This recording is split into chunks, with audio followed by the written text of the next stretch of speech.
Bem-vindas ao Mulheres do Business, um podcast voltado para mulheres que empreendem ou que querem empreender nos Estados Unidos.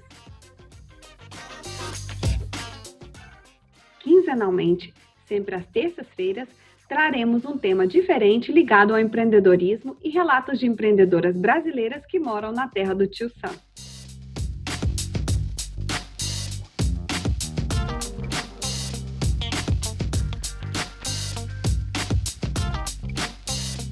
Eu sou a Tatiana Metram. E eu sou a Sheila Pereira. Mulher, acredita que está na hora de abrir o seu business? Então venha conosco. O tema de hoje é: como tirar o empreendimento do papel? No episódio anterior, a gente falou sobre a importância de planejar o seu negócio antes de botar a mão na massa.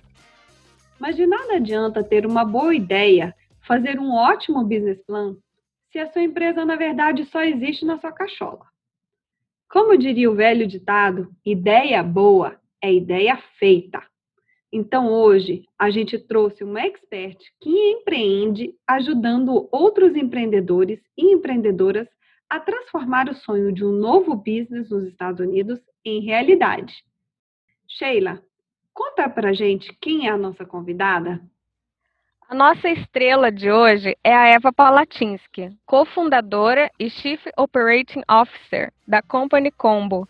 A Eva empreende nos Estados Unidos há 5 anos, mas este não é o seu primeiro negócio. Graduada na área de tecnologia, essa curitibana já empreendeu em diversos ramos no Brasil. A sua empresa americana permite que pequenos e médios empreendedores comercializem nos Estados Unidos, sem precisar sair do seu país de origem. Conta com mais de 1.300 clientes atendidos em mais de 20 países, com suporte em português, inglês e espanhol. Eva, bem-vinda! Muito obrigada Sheila e Tatiana pelo convite. Agora a gente passa para o segundo bloco desse podcast. Mulher, vamos falar do business? Eva, conta pra gente de onde veio a ideia de montar uma empresa nos Estados Unidos? Então, essa história começou lá em 2012, ainda quando a gente morava no Brasil. E meu marido tinha uma empresa na área de gift cards e fidelização de clientes. E ele queria expandir essa operação para os Estados Unidos. Então, ainda em 2012, morando lá, a gente abriu a nossa empresa aqui nos Estados Unidos. Em 2014, nós nos mudamos para cá para tocar esse negócio. E durante o primeiro ano de operação, a gente viu uma oportunidade de iniciar a Company Combo. E foi assim que nós entramos nessa jornada de ajudar outros empreendedores a trazerem seus negócios para os Estados Unidos. Eva, quais são os requisitos mínimos para se abrir uma empresa nos Estados Unidos? E o status imigratório tem alguma influência na abertura da empresa?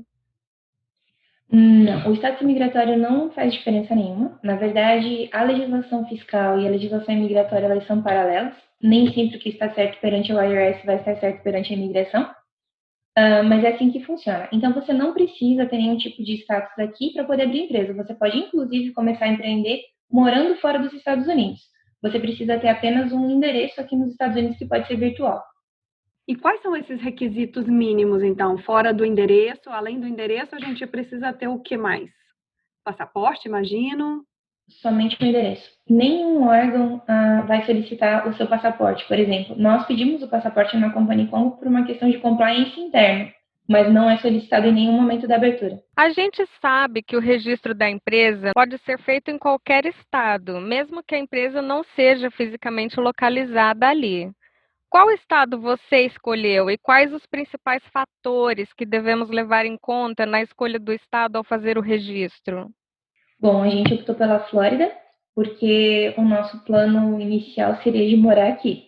A minha recomendação seria de você abrir a empresa no estado onde você tiver algum tipo de vínculo. Então, por exemplo, se você vai ter um negócio físico, abra a empresa no local onde você vai ter esse negócio. Ou se o seu negócio é virtual, você precisa abrir a empresa no estado onde você vai estar morando. Se você mora fora dos Estados Unidos, é um pouco diferente, porque aí você tem alguns estados, como por exemplo Delaware, que facilita em relação à tributação para quem mora fora do país. Mas quando você é residente dos Estados Unidos, alguns estados têm income tax estadual. Então, a sua pessoa física vai acabar pagando imposto naquele estado, independente de onde você abrir a sua empresa. E aí você vai acabar só tendo mais trabalho operando a empresa num estado diferente para acabar pagando imposto da mesma forma no estado que você reside. Então, isso é bem importante de ser levado em consideração. Onde vai ser a sede física da empresa, ou se não tiver sede física, onde você mora, se o seu estado tem alguma exigência ou não em relação a isso. E depois de feito o registro, pode mudar para outro estado? Pode sim. Inclusive, você pode, por exemplo, abrir a sua empresa em Delaware e depois você tem um centro de distribuição na Flórida, você registra ela também na Flórida e em quantos mais estados for necessário fazer esse registro. E o mais interessante é que todas essas empresas elas têm o mesmo EIN number junto ao IRS. É diferente do Brasil, por exemplo, que cada filial tem o seu CNPJ. A empresa ela é considerada como uma só perante o IRS e ela é registrada em diferentes estados. O IRS seria a Receita Federal Americana. No Brasil, a maioria dos novos empreendedores optam por abrir uma limitada ou EIRELI. Nos Estados Unidos, qual você recomenda para quem está começando? Bom, isso depende muito dos objetivos da empresa, de onde a pessoa está começando, de onde ela pretende chegar ali no início da operação. Então, partindo do princípio que ela vai começar pequena e vai ter um faturamento baixo, a LLC seria a estrutura mais barata e mais simples de se operar, porque a LLC, a empresa em si, ela não faz pagamento de impostos. Os lucros são apurados e tributados na pessoa física dos sócios. O próximo passo seria, caso o empreendedor seja um residente fiscal aqui dos Estados Unidos, se ele de repente estudar uma S Corporation, que tem uma redução de alguns impostos ali relacionados ao Employment Tax e tudo mais. Mas é muito importante que, conforme a sua empresa começar a operar, você tenha alguém te orientando em relação a essa parte fiscal, porque pode representar uma economia grande de impostos no final do ano, você está com a estrutura correta da empresa. Eu tenho uma dúvida. A gente aqui na nossa pré-conversa ontem, você comentou com a gente que quando chegou aqui, a sua empresa, você percebeu que ela estava também toda embaralhada nesse ponto fiscal, ou seja, vocês conseguiram a parte vir para cá com o visto correto, tudo deu certo, a empresa foi aberta, no entanto, ficou uma parte aí que se embaralhou. Você conta essa história para a gente? Bom, lá em 2012, quando a gente ainda morava no Brasil e a gente foi abrir a empresa aqui nos Estados Unidos, a gente não tinha nenhuma vaga ideia do que nós estávamos fazendo. Então, quando a empresa que estava abrindo o business para nós perguntou se a gente preferia uma LLC ou uma corporation, a gente escolheu uma corporation porque a gente achou esse nome chiquérrimo. A gente falou, gente, vamos abrir uma corporação nos Estados Unidos. E a corporação ela é muito mais regulamentada que a LLC, e ela é sujeita, por exemplo, ao income tax estadual, que a LLC não é, aqui dentro da Flórida. Ela é sujeita à bitributação, você paga imposto na empresa, paga imposto na pessoa física. A gente não tinha nenhuma ideia disso. Quando nós chegamos aqui, a gente falou, ops, aparentemente, corporation não era tão chique assim, a gente não estava preparado para uma estrutura dessa. E aí a gente não encontrava informação a respeito disso em português. E essa foi uma das razões da gente ter começado a Company Combo. A gente primeiro criou um portal de informações sobre negócios em português, desculpe, viu que tinha uma grande procura, e aí foi daí que os passos foram se encaminhando para a gente iniciar a Company Combo. Eva, esse status do registro, ele é possível de alteração depois? O processo é muito complicado? Se você abriu um registro que não era exatamente talvez o perfil mais adequado para você e depois você quer mudar de ideia, como funciona? Bom, para você mudar de uma LLC para uma corporação é bem simples. Para mudar de uma C Corporation, que é a corporação que os estrangeiros podem abrir, para uma S Corporation, que é uma opção que só está válida para residente, também é bem simples. Mas se você fez como a gente lá no começo e abriu uma C Corporation sendo não residente dos Estados Unidos, para mudar para uma LLC é muito complicado. Eu diria que é mais fácil fechar essa empresa e abrir uma nova do que fazer a transformação de uma coisa para outra. Como nós nos mudamos para cá, naquela ocasião, a gente pôde transformá-la em uma S Corporation porque nós éramos residentes fiscais quando tudo aconteceu. Mas, diferente disso, a gente não teria como ter alterado. Seria muito caro e muito burocrático, é mais fácil acabar encerrando a corporação e abrir uma LLC. Eva, já que você mencionou um pouco do custo, quanto custa aproximadamente o processo de abertura da empresa? Na verdade, assim, depende muito do que você vai contratar junto com a abertura. Então, por exemplo, na Company Combo, a gente tem um preço fixo de $499. Isso inclui seu registro no estado da Flórida ou no estado de Delaware, a documentação inicial da empresa, o seu registro junto ao IRS. Mas se você optar por fazer o seu registro sozinho, junto ao Estado ou junto ao IRS, acaba ficando mais em conta. Tem várias outras empresas que oferecem esse serviço online também, e elas vão te cobrando por tipo de serviço. Então, elas te cobram uma taxa pelo registro no Estado, uma taxa para emitir o seu EIN number, uma taxa para te emitir a documentação inicial, mas vai acabar em torno desse mesmo valor ali, de 400 a 800 dólares, dependendo de onde você estiver fazendo a abertura do seu negócio. A sua empresa é online e física. Há alguma diferença de custo no registro de uma empresa que é somente online ou somente física? Não, nessa abertura inicial não, mas depois, quando você tem um negócio físico, você precisa de algumas licenças locais, que seriam o equivalente ao alvará no Brasil. Então, por exemplo, você vai precisar de uma licença junto ao condado, onde está o seu negócio. Se você estiver dentro de uma zona que é incorporada, que pertence à zona de uma cidade, né, próximo de downtown, você precisa de uma licença da cidade também. E aí os condados aqui têm um imposto que poucas pessoas falam a respeito, que é o Tangible Property Tax. Eles taxam as empresas que têm uma sede física sobre os assets, sobre os ativos, os bens que elas têm dentro da empresa. Então, isso também é uma outra coisa para você levar em consideração quando você estiver escolhendo um local onde você vai implementar o seu negócio. Porque se você depender de muitas máquinas para trabalhar, você vai ser tributado sobre isso. Nossa, que interessante essa Super informação. interessante. E realmente, esse é um ponto que a gente não escuta falar, né? Quando a gente pensa em abertura da empresa, e tem um impacto enorme isso aí, no final das contas. Exatamente. E mesmo no real estate, quando você tem uma casa, por exemplo, para locação, logicamente as casas mais simples, de aluguel de temporada, acabam não atingindo o limite mínimo do condado para começar a ter tributação, mas as casas mais luxuosas, com mais quartos e mais móveis lá dentro, elas estão sujeitas a esse mesmo imposto, porque elas Até exploram os aqueles móveis. móveis. Sim. Estava procurando alguma coisa para tributar e não encontrou mais nada. Ele falou, vamos tributar equipamentos e móveis. E vai ser o que a gente vai tributar. Isso no limite mínimo. Isso no condado, aí na Flórida, você diz? Ou isso é uma coisa que depende de estado para estado, condado para condado? Exatamente. Varia de condado para condado, mas até onde vai o meu conhecimento, logicamente eu não tenho experiência com todos os condados dos Estados Unidos, mas até onde vai meu conhecimento com os nossos clientes, todos os condados têm. O que muda é o percentual de impostos ou o valor mínimo. Então, por exemplo, Orange County, aqui em Orlando, é de 25 mil. Em Miami-Dade é próximo desse valor também, não me recordo exatamente agora, mas depende do condado qual é o valor mínimo para começar a tributar, mas todos eles têm. Eu fico curiosa para saber como eles fazem a tributação dos móveis. Eles vão na sua casa fazer a inspeção? Na verdade, é só quando você explora a casa comercialmente. É só se você estiver alugando essa casa, tá? Não é na sua casa, na casa que você mora. É da mesma forma que o IRS funciona aqui. Eles partem do princípio que todo mundo está fazendo da forma correta. Então, você vai fazer a declaração dos seus bens e normalmente quando você declara o primeiro ano e você está abaixo do valor mínimo, o condado te manda uma cartinha te deixando saber que enquanto você não atingir o valor mínimo, não precisa declarar mais. Volta a falar comigo quando você tiver imposto para pagar, é mais ou menos assim. Mas a gente já recebeu visitas do condado, do Property Appraiser, para saber se a gente estava com o nosso pagamento das taxas em dia. Então, eles vêm, sim, fazer uma inspeção física nos negócios, pelo menos. Eu não sei como funciona nas casas de temporada, se alguém já recebeu alguma visita nesse sentido. Segundo o relatório 2020 Doing Business do Banco Mundial, a abertura de uma empresa nos Estados Unidos leva em média 4 dias. Eva, isso é fato ou boato? Se não tiver uma pandemia e você tiver Social Security Number, fato. Realmente o processo de abertura é simples e é rápido.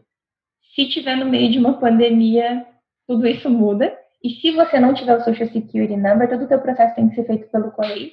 Então, ele demora muito mais junto ao IRS. No estado, acaba sendo de 2 a 3 dias. Mas aí, para você conseguir o EIN Number e finalizar o teu processo, ele é mais demorado. Eu tenho uma curiosidade que é muito de uma pessoa leiga, tá? Por que Wyoming, por que Delaware como paraísos para se abrir uma empresa? Normalmente, são duas razões. Uma que a Delaware tem uma corte só para resolver assuntos relacionados a corporações. Então, a maioria das 500 maiores corporações americanas estão incorporadas em Delaware. porque ela tem uma legislação muito aprimorada para essa questão das corporações.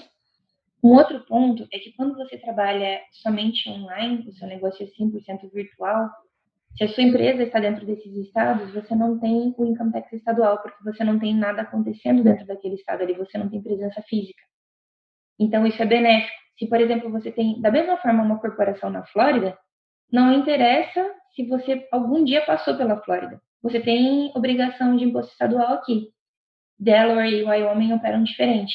Então, são estados muito procurados, especialmente para quem quer algum tipo de proteção em relação à divulgação de quem são os acionistas da empresa, já que o registro é fechado, não é aberto como na Flórida. Alguém que tem a operação 100% online não queira pagar imposto de renda em outros estados. Então, acaba sendo, não é um tax shelter, mas é um atrativo. Um atrativo, né? Okay. Exatamente.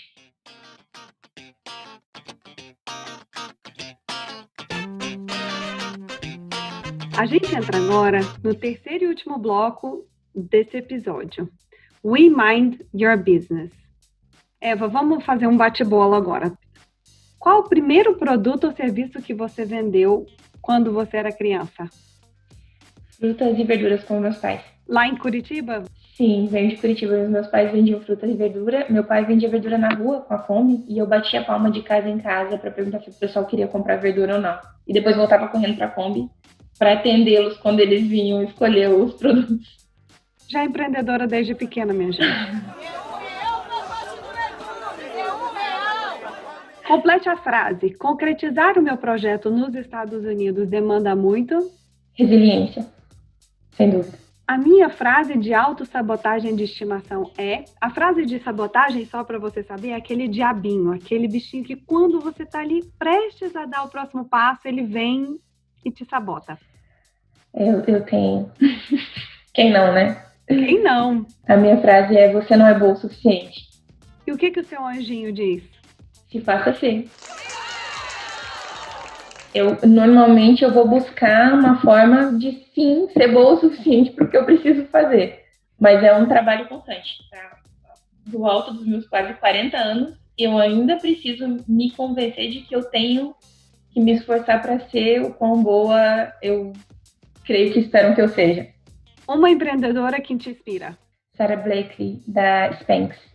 Porque ela criou o negócio sozinha e porque ela nunca recebeu investimento externo e ela construiu uma big de uma empresa, então eu sou super fã dela.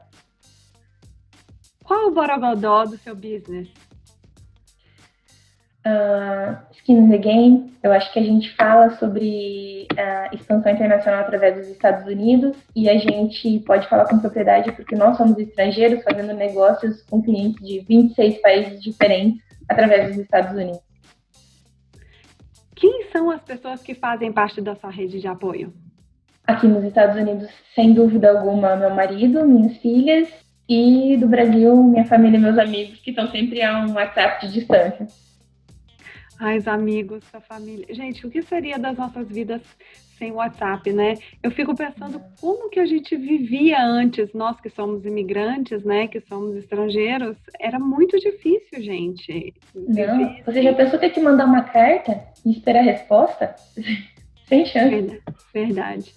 De volta para o futuro. Se pudesse viajar no tempo, que recado você daria para Eva, que estava começando a empreender?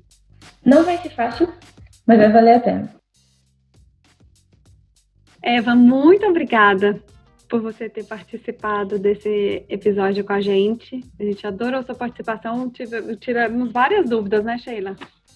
Muitas. E você traz um conhecimento técnico e também a experiência de estar participando com tantos empreendedores brasileiros que estão enfrentando as questões burocráticas que normalmente talvez não tenhamos acesso. Então foi muito informativo. Muito obrigada. Eu que agradeço vocês tanto pelo convite quanto pela confiança e o nosso bate-papo foi muito legal. Muito obrigada. A Eva tem vários vídeos no YouTube. O marido dela é o seu esposo, né? Que faz também, que é a estrela, que também é a estrela do YouTube. Para saber mais informações sobre abertura de empresas aqui nos Estados Unidos, eles têm uns conteúdos excelentes. faço votos de que vocês continuem contando pra gente mais e mais a experiência de vocês e compartilha, a gente vai compartilhar aqui na descrição desse episódio, a gente vai compartilhar o canal de vocês no YouTube para que as pessoas possam ver os vídeos, eles são realmente incríveis. Muito obrigada. E a gente tem também um curso voltado para e-commerce e para venda através da Amazon de Marketplace, 100% gratuito, em português. E no nosso site, eu vou te passar o link depois para você deixar disponível também para quem quiser acessar. Não tem custo algum e é bem interessante, informa bastante a respeito de toda a questão do sales tax.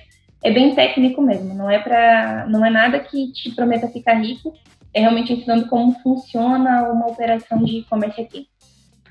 Que interessante! Sobretudo hoje em dia que as pessoas têm migrado muito rapidamente para o e-commerce. As pessoas têm tido, né, com essa pandemia, foi um salto na utilização do e-commerce, então super útil. Obrigada, Eva. Imagina, fico à disposição, gente. Se você gostou do conteúdo, tem dúvidas, se identifica com as histórias contadas por essas empreendedoras incríveis que passam por esse podcast, comente nas redes sociais, marcando a gente, #MulheresDoBusiness. E não se esqueça de espalhar este podcast para as amigas todas. Diz que está se usando muito comentar os episódios do Mulheres do Business com geral.